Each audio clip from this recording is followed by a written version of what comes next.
Hello hi అండి. ఇంట్లో నేను కొత్తగా ఏర్పాటు చేసుకున్న పాలరాతితో చేసిన సాయిబాబా విగ్రహం. ఇదివరకు నా దగ్గర ఇంత సైజు కాదు కానీ కొంచెం చిన్న సైజులో విగ్రహం ఉండేది సాయిబాబాది.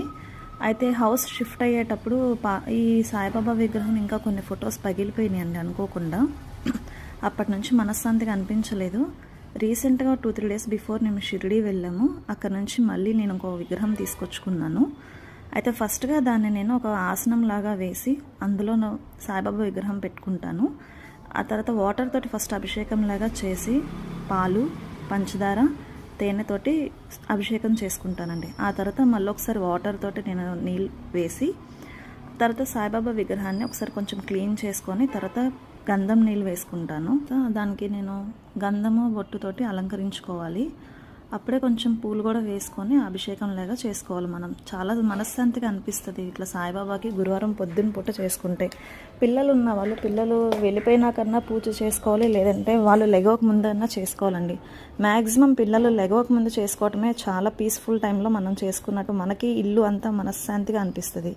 నేను ఈ బట్టలు కూడా నేను అక్కడ అదే షాప్లో వాళ్ళని అడిగి తీసుకున్నాను. వాళ్ళ సైజు వారిగా చూసి ఇచ్చారు.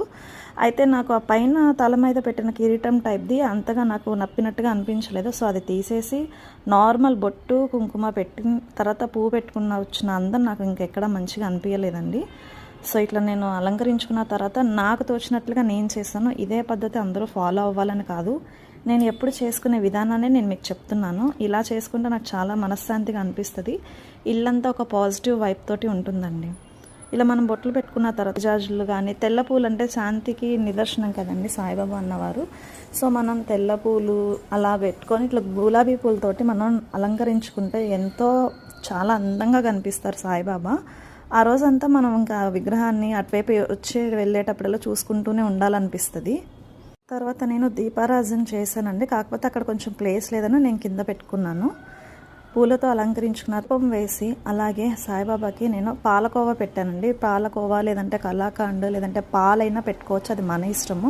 పాలకోవా ఆయనకి నేను నివేదించి హారతి ఇచ్చుకున్నానండి. తర్వాత మీలో ఎంతమంది గురువారం పారాయణం చేసే అలవాటు ఉంది? మాకైతే మేము ఒక 10 మంది ఒక గ్రూప్ లాగా ఉంటుందండి. ఆ గ్రూప్లో ఒక 10 మెంబర్స్ ఉంటారు.